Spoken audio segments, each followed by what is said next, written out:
Hi everyone and welcome back to the Crafty Yellow Camper, and today I've got another card for you using this really cute Christmas set that's in the September to December mini catalogue.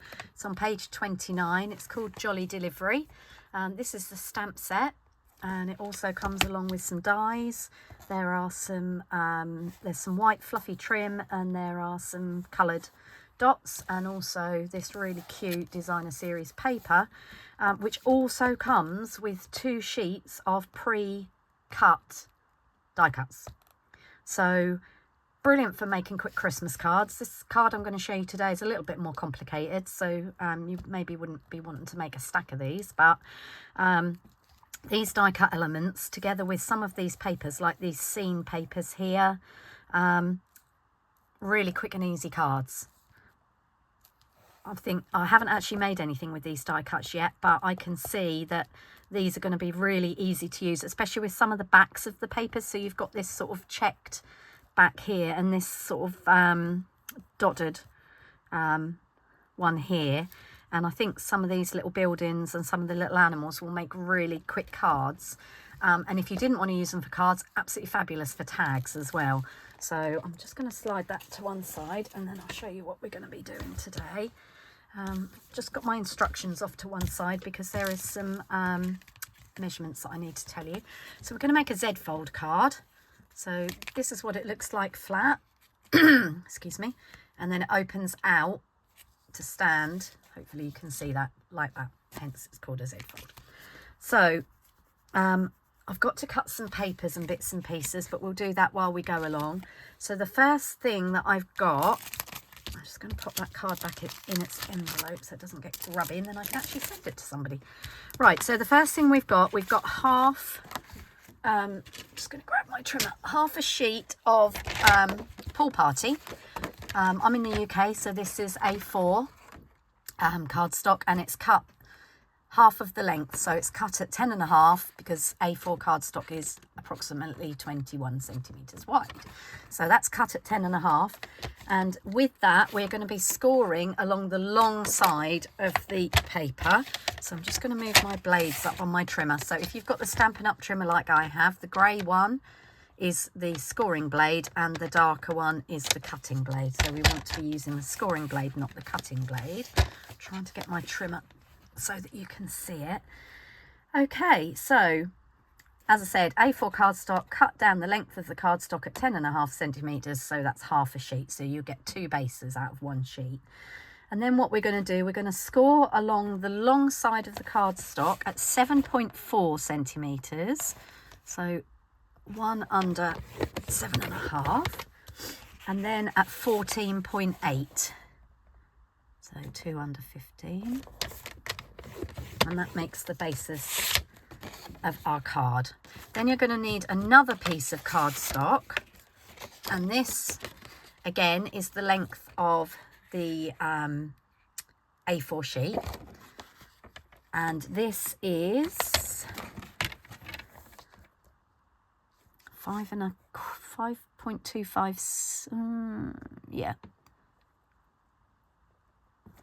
hang on, I've written down 5.25. Just give me a minute. Right, okay, I've cut at 5.25 centimeters. Which, yeah, it is. Okay, and then we're going to do the same thing on this scoring. So this is 5.25 centimeters wide, and we're going to score that at 14.8.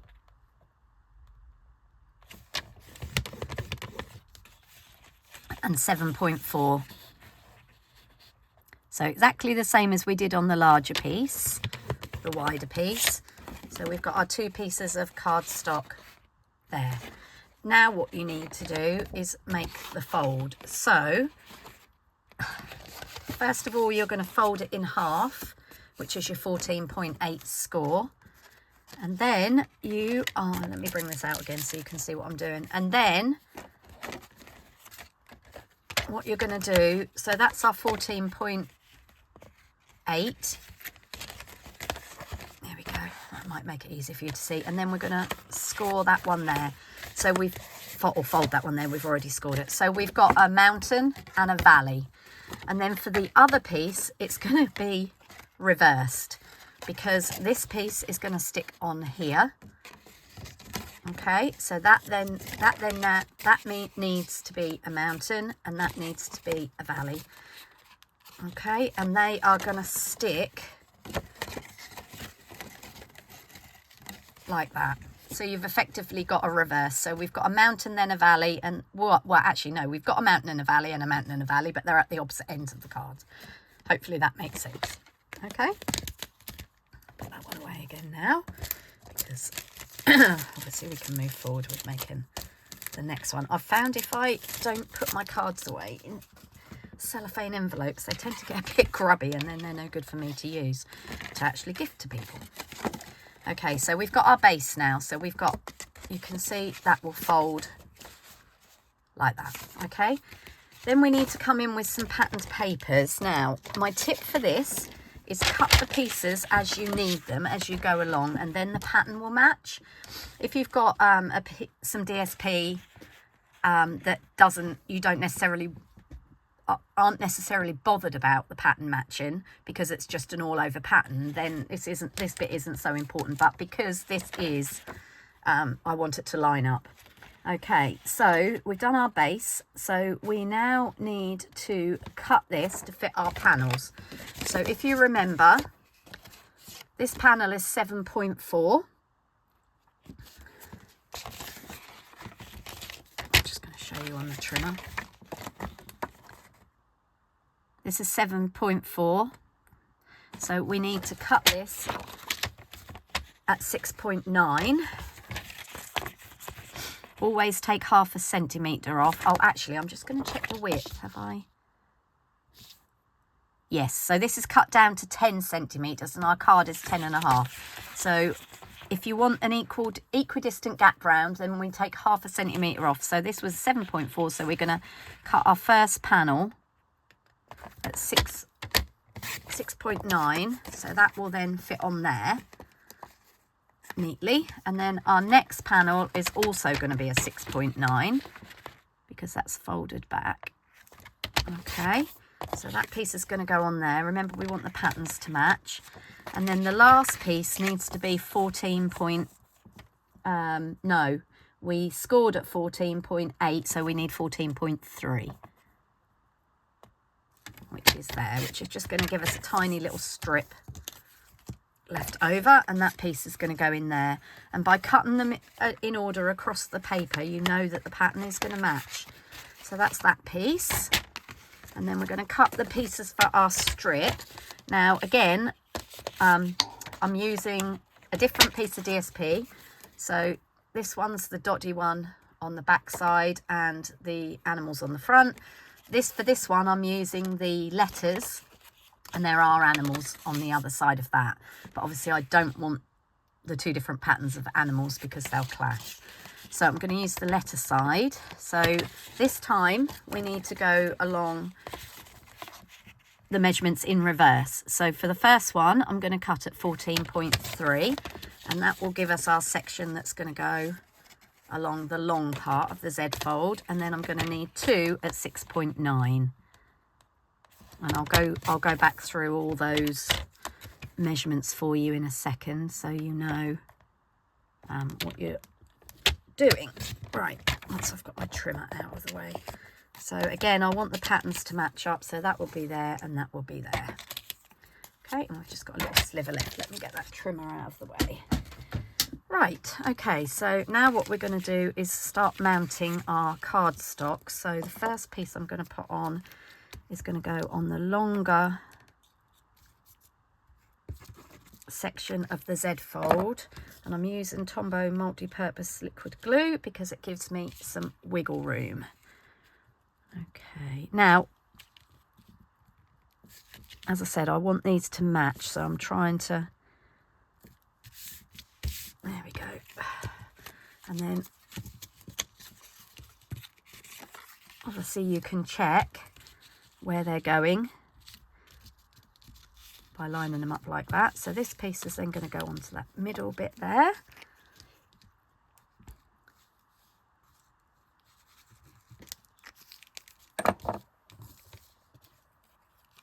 so that piece is going to go on there, and I want to make sure I've got an equal gap around it, but I also want to make sure that these edges here are lining up, which is the other reason I'm using liquid glue, because it does give you a few seconds to slide it around. And try not to put too much glue too near the edge, because we don't want it to squidge out. Okay, so that's that section there, and then this section is going to line up here. So again, as I said, I'm just making sure I've got an equal gap and that the edges line up all the way along. So that's our Z-fold strip there. I'm just going to put that to one side to dry, and then we'll come across and we'll do our main card base. And again, we want the animals to line up. So as I said before, this piece is cut at 6.9 by 10. This piece is 6.9 by 10, and this is 14.3 by 10. And then the same dimensions, but they're just narrower on the strip. So this is 14.3 by 5.25, 6.9 by 5.25, 6.9 by 5.25. Okay, and let's pop our first bit on there, try and make sure we've got the edges lined up, and then we'll stick the second part on there.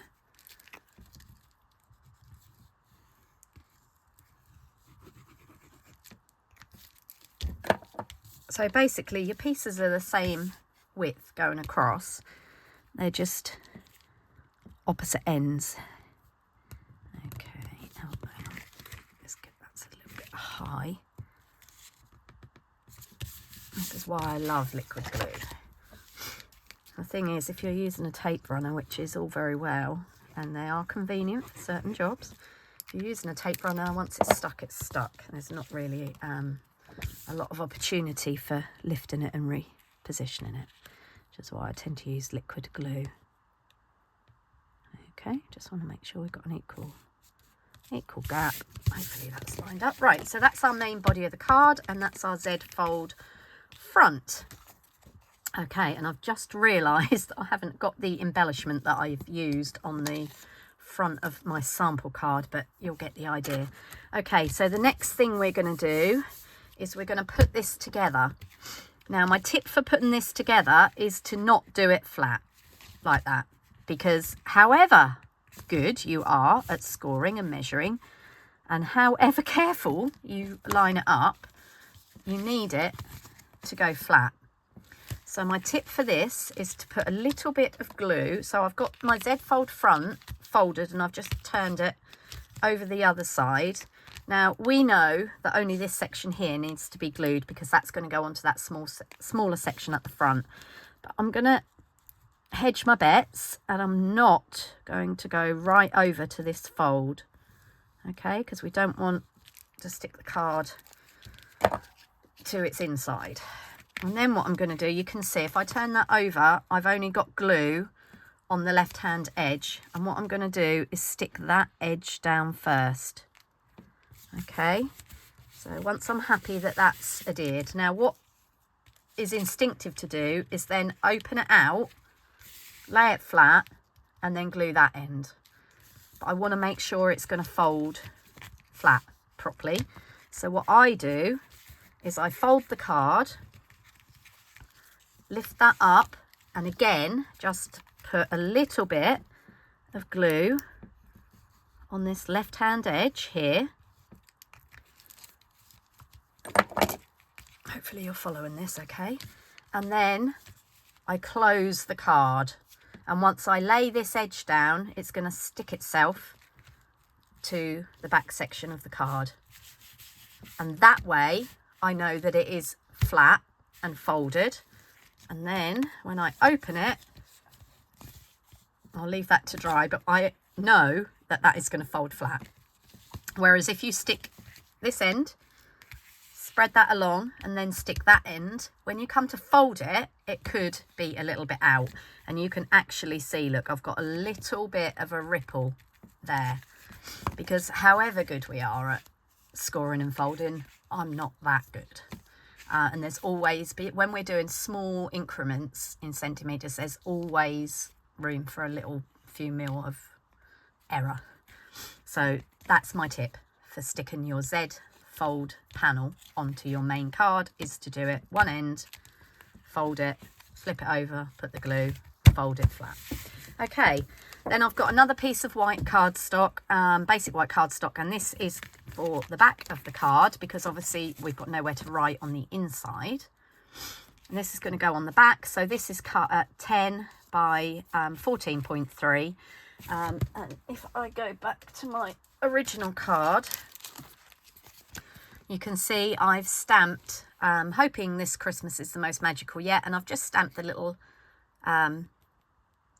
envelopes on the back there, and then that is just simply adhered to the back of the card. So you can stamp whatever you like on the back. You could stamp a different greeting, you could stamp one of the little envelopes, you could stamp some little parcels, some little paw prints, whatever floats your boat. Okay, and then the last thing I've done on this card is I have stamped and coloured with Stampin' blends and die cut it out, this little dog here, and he's just marching along the front of my card with his little letter in his mouth. There we go. And I'm gonna, as in my previous video, I'm gonna be asking you for your forgiveness for the fact that I haven't done all of the stamping on this card, because I have actually been in hospital and have damaged my back quite badly. So I'm finding it really difficult to sit for any length of time at my desk. So that's why I'm whizzing through these videos, just so you know. For those of you that come to my classes and that have kits, so you know how to put it together. And really, do you need to see me stamp? So, okie dokie. Right, that's it for another card from me, and I'll be back soon with some more Christmas inspiration for you. Thanks for watching, and happy stamping. Bye for now.